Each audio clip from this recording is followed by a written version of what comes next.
Today I am going to discuss a new HP case study with you guys. First of all, we'll do the cold test and also I'll share my secret with you.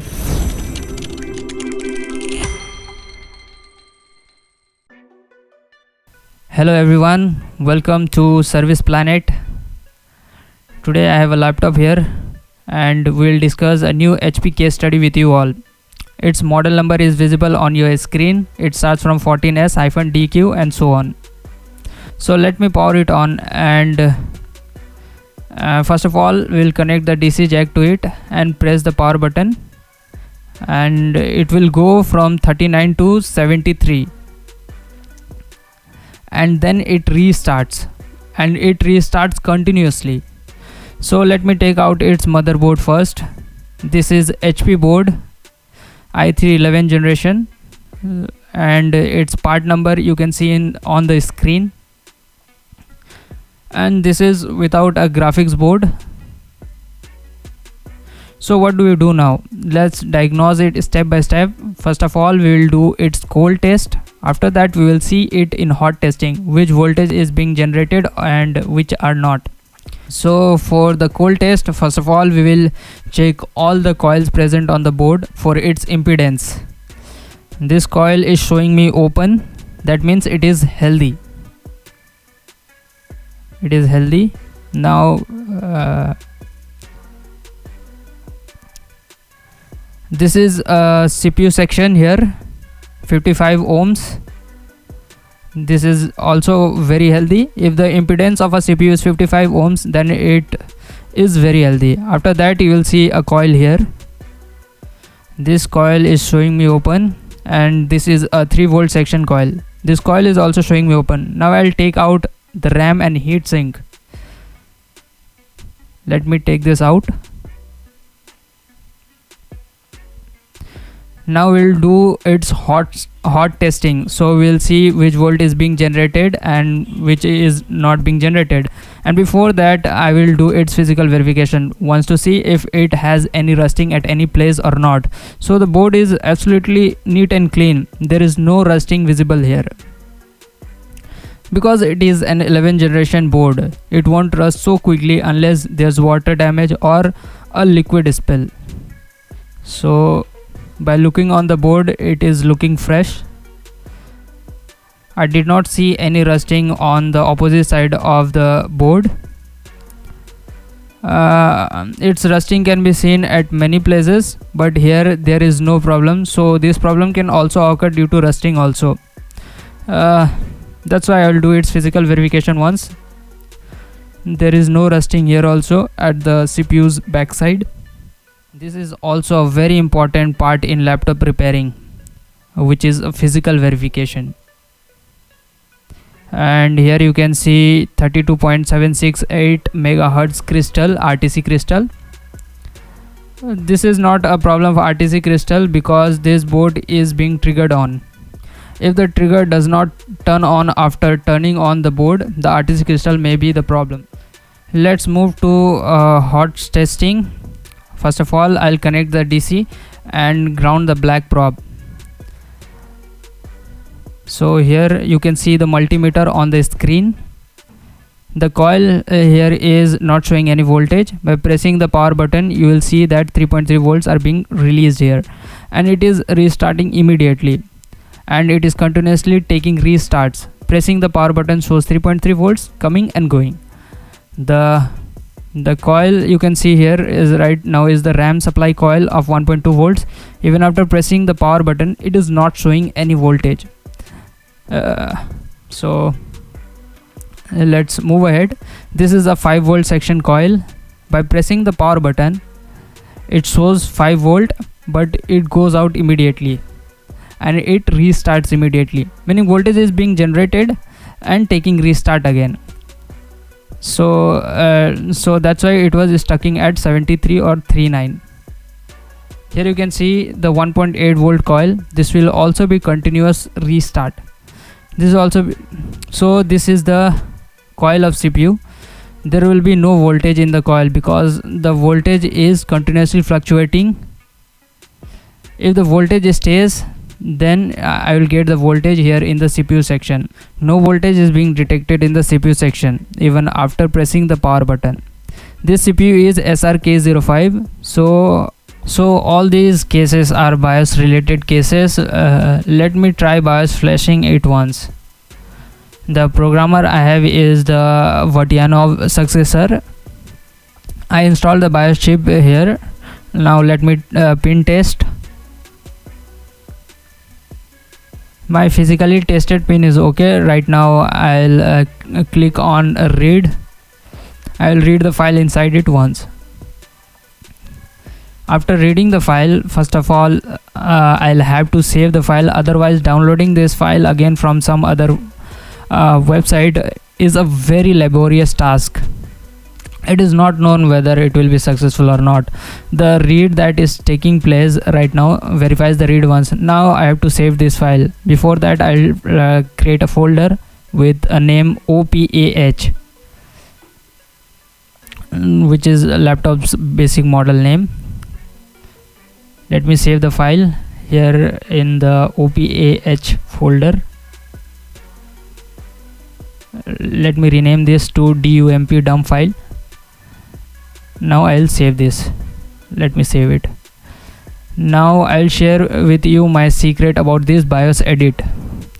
This is a 16 MB BIOS file, you can see here, and I'll share with you a little about how we can do this BIOS case very quickly,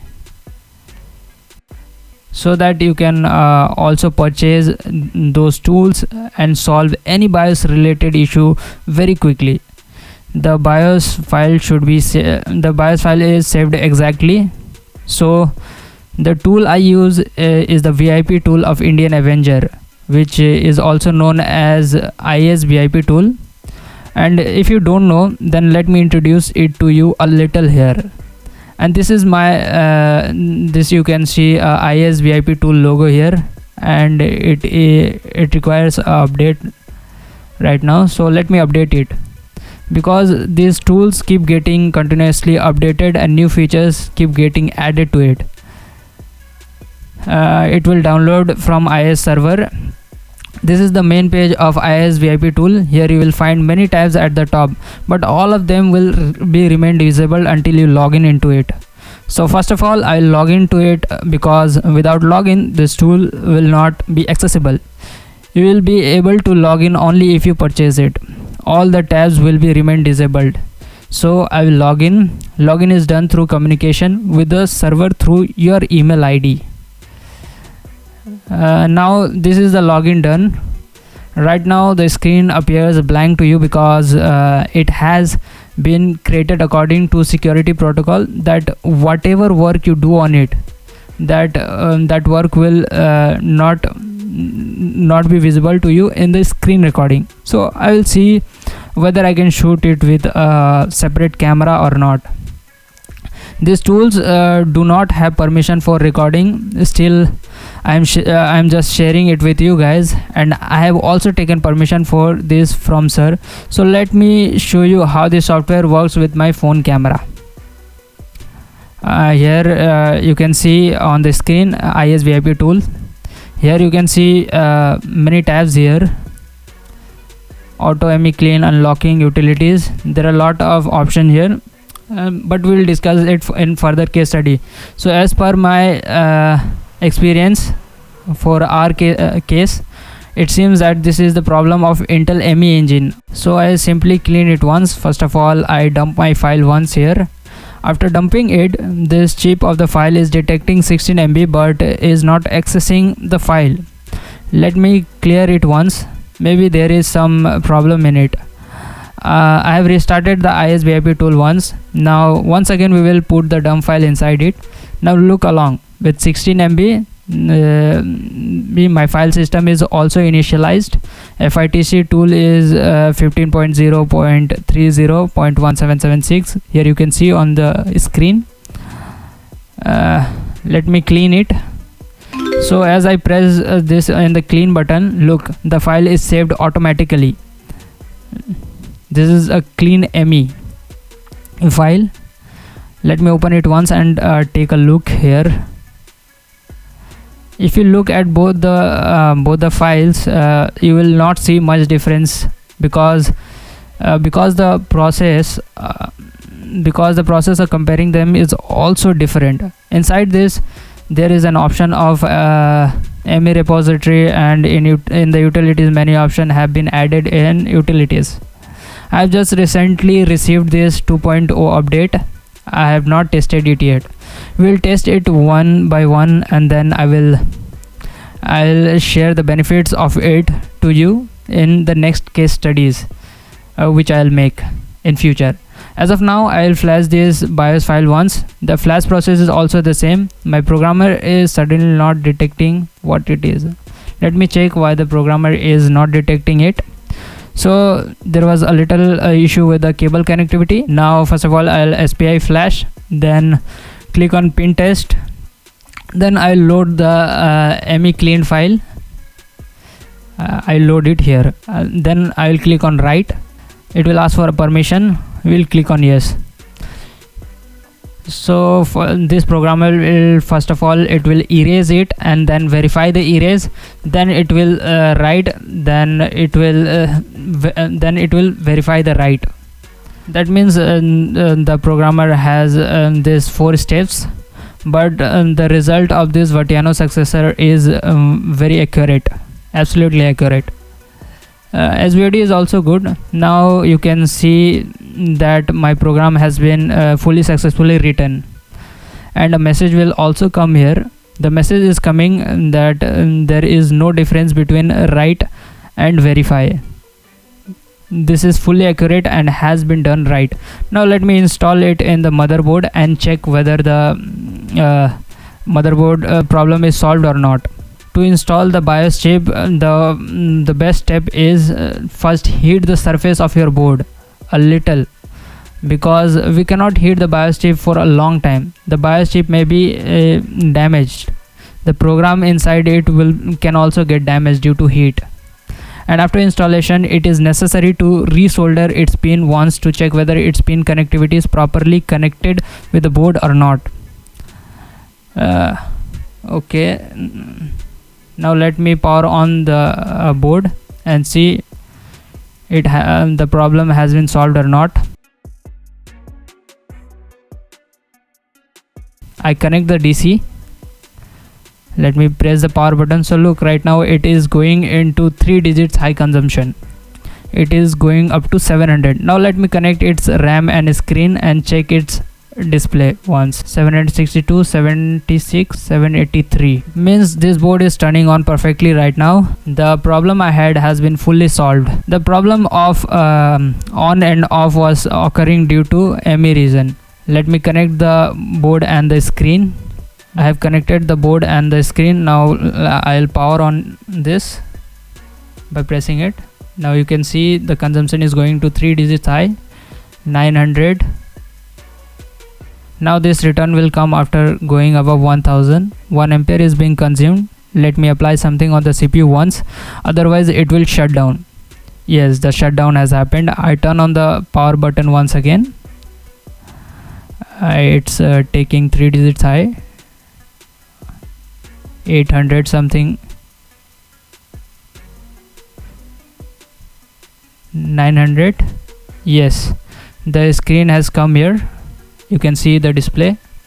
CMOS checksum error. It is showing CMOS checksum error because the battery was disconnected. Let me power it once again. It will show a message here. Manufacturing programming mode is in unlock mode. This message means that ME region has been fully cleaned and the DMI of HP, that is the serial number of HP, and all other information has been completely cleaned.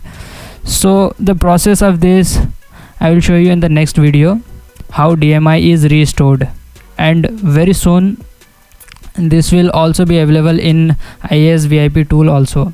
So I solved this case so quickly because of this IAS VIP tool. We repair only with the help of IAS VIP tool. Everyone must have an IAS VIP tool, and its price is rupees 8500 yearly. You can purchase it easily. To make a purchase, you can see these two handsome guys on the screen. On the left side is SK Basir sir, and the one giving the hero like look is Arshad Jackie sir. Both of them are my gurus. I am just saying this jokingly, so I'll give you the number on the screen to please do not call them. Contact them on WhatsApp because both of them are very busy, and this is the case study that I have solved. If I would not have these tools, it will take lots of time. So for watching this case study so long, thank you so much. Have a nice day.